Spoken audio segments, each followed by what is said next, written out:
Well, hi there! I'm here today with an armadillo lizard, also known as a girdled lizard, because we want to talk about these just stinking rad lizards. Armadillo lizards all come from the family Chordelidae, and that's actually a really big family of lizards. It contains like 55 different species, 3 different genera, and they are some of the coolest looking lizards on the whole planet. Very, very much like a dragon. Probably the only thing that rivals them for a rad armored dragon look would have to be your crocodile skinks. Some of them roll up into a ball like an armadillo. That's where they got the name. Almost all of them are covered in these amazing plates, and actually they've got these sort of rings of armor around them. That's where they get the name girdled lizard, because they're girdled with armor. These are often very social lizards, often found in the wild in family groups, which is pretty cool. They're also a very manageable size, but they're like tough as nails because they're covered in armor. One species, Smaug giganteus, also known as the giant sungazer lizard or the giant armadillo lizard, is one of the most sought-after lizards in the whole world. It is very, very desirable in the pet trade, though it probably shouldn't be. Overall, we give armadillo lizards a score of 3 out of 5, though that will vary a little bit based on the species that you happen to find. That score will come down to our 5 categories, which are handleability, care, hardiness, availability, and upfront costs. When it comes to handleability, we give the armadillo lizard a score of 3 out of 5, and this is actually reflected by the fact that we have this armadillo lizard in a tank sitting next to me, and we don't normally have to do that. These guys, they don't love being handled. They're for a guy this little, I mean, they are tough, so it's fairly unlikely that you'll be able to injure one, but they are fairly prone to running. They can become used to handling after a while, but they're never going to be great about it. For a lizard this size, they can also give a pretty solid bite, but they're not real big, so it's not a very big deal. Like I said before, for a little lizard, they're solidly built, covered in armor. They're like a little lizard tank. And that is really spectacular because with a small lizard or any small animal, it can be fairly easy to injure them on accident. It's going to be a lot harder with an armadillo lizard just given the armor. Once they become more used to handling than this particular individual is, this individual comes to us from Animal Ark in Orem, Utah, one of the great pet stores. We've talked about them before. And they do a really, really great job with care, but this lizard isn't very used to handling just yet. And honestly, other than when you need to clean the enclosure, there's probably no reason that you would ever need to handle them, but they can become more accustomed to it. The really important thing is when you get it out to handle it, make sure it's in an area where it can't get lost, where it couldn't run into a hole or something, because you probably won't be able to get it back, at least not without tearing your house apart. And you don't want to do that. And they will jump down and run away. And a lot of lizards will do this. Small lizards, it's a scary world when you're a little lizard. And these guys especially, survival is really important for each individual for reasons we'll talk about in a little bit. So they don't want to get killed, they just want to run away and hide. And so you need to be really careful that you don't lose it when you do get it out to handle it. When it comes to care, we give the armadillo lizard a score of 4 out of 5. Honestly, one of the biggest challenges with these guys, because they are pretty solid little units, is just knowing which species you have, as care will vary a little bit based on which species you happen to encounter. And like I said, there are a number of species, and they're not always going to be accurately identified when you go to buy one. They do need a hot basking spot, which means you need to provide a UVA and UVB lamp for them. They also need a wide variety of appropriately sized insect feeders, things like superworms, crickets, Dubia roaches, and really just about anything else that they can swallow fairly easily. They do need water constantly available to them in a shallow dish. They're probably not going to soak in it. They just need access to water for drinking, and they will drink out of a bowl, which is a really nice thing. They need a dry substrate, which can include things like sand. The biggest thing when using a dry, loose substrate like this is just to make sure that they're not ingesting it when feeding.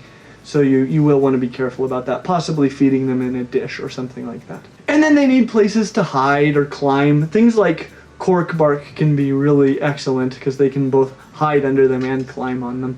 But also sticks, just places where they can get up high. Lots of lizards like to get up high, especially when basking, and then they like to hide under things when they're resting, when they get too warm, or just when they need to feel a little bit of comfort, security. When it comes to hardiness, we give armadillo lizards a score of 3 out of 5. They are a pretty easy lizard to take care of if you get one that is captive bred. Unfortunately, most of them that you will find will be wild caught. They won't be captive bred, and that means you're going to run into all of the problems that are fairly common with wild caught reptiles of any kind. In fact, we've got a whole video just about what those real problems are that you might have with a wild-caught reptile and why captive bred is a better alternative if possible. When it comes to availability, we give armadillo lizards a score of 2 out of 5. And actually, in some cases, we're going to give them a score of 0 out of 5.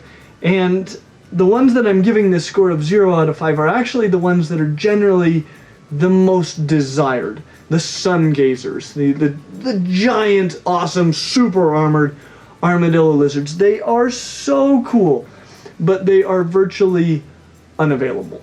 And those that are available, I mean, they come in, they're super expensive, we'll talk about that in a second, and they're probably illegally exported from South Africa.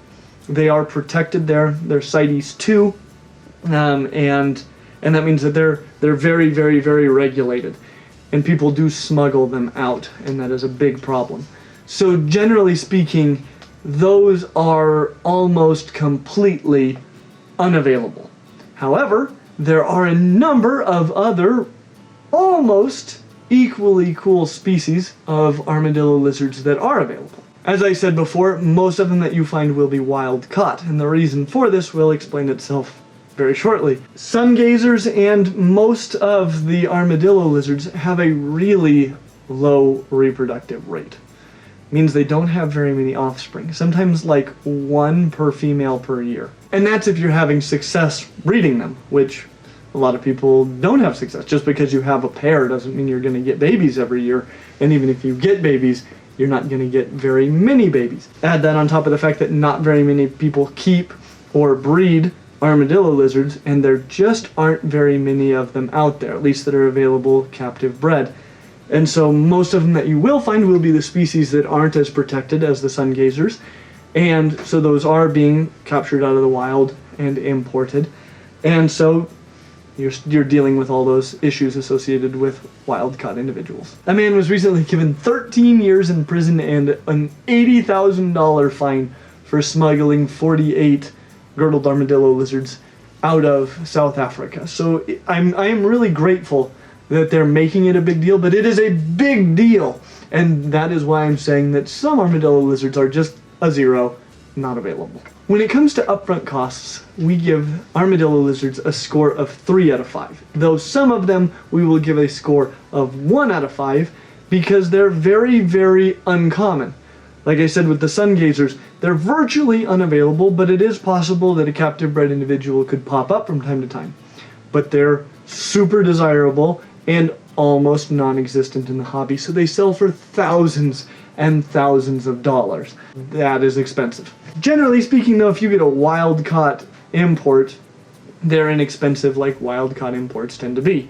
So the lizard itself is not excessively expensive. Again, this isn't a good idea. They've all got a really low reproductive rate, and so if you can get one captive bred of any species, even though it will cost more, do that. That is the way to have an armadillo lizard. Things that you are going to need to buy in addition to a potentially very expensive, but generally not all that expensive lizard, are going to be a tank. And your tank is going to need to be bigger than this. This tank is here for me to demonstrate this lizard to you, not to show you an appropriately sized tank for an armadillo lizard. But being that they're not super large lizards, that tank doesn't need to be enormous. But they will use the space, so the bigger the better. They'll need a water bowl, as we mentioned before, cork bark, dry substrate, and lamps and bulbs for both UVA, heat lamps, and UVB, those are the UV bulbs, the UV lamps that they're going to need to develop properly. And we'll have links to all these things down in the description. And that is why the armadillo lizard gets an overall score of 3.0 out of 5. These lizards are just so stinking rad, it's amazing. But for now, you know, especially like the sungazers, those should probably be appreciated mostly in videos, maybe in zoos, at least until we get captive breeding figured out. And really, I think that's the case with most of them. If you can't find a captive bred individual, it would probably be best to wait. Wait until they are available more readily captive bred. There are people who are probably the right people to bring these on. These are people who are experienced breeders, and you know, and I hope they do get some of the imports that are brought over, because they're going to give them the best possible care and hopefully establish them as a captive bred population available for the pet trade here. Given their low fecundity, just the fact that they have very few offspring, and their high desirability, they will probably never be a super inexpensive lizard, at least not as a captive bred baby. But again, when you bring in the wild-caught imports at the rate that these guys reproduce in the wild, it's potentially not sustainable, and we don't want to see wild populations disappear of these guys. They're so cool. It would be such a shame if we lost them from the wild because we wanted to see them in captivity. And for that reason, I would say that unless you are a zoo or an experienced breeder, armadillo lizards are probably not the best pet lizard for you. But I have fantastic news. We have just lists upon lists of totally spectacular pet lizards and snakes and other reptiles, because there are so many. You're bound to find one that's in many ways just as cool as an armadillo lizard, and a lot more reasonable and a lot more available as a pet.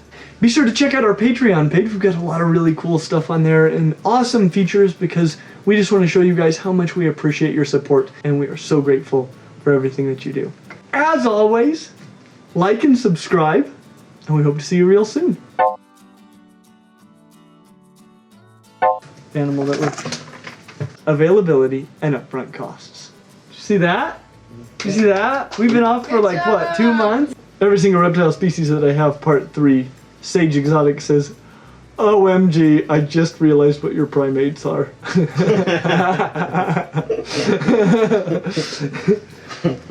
Nice. And then this one just came in from Maggie Shepherd on our weirdest pet reptiles video.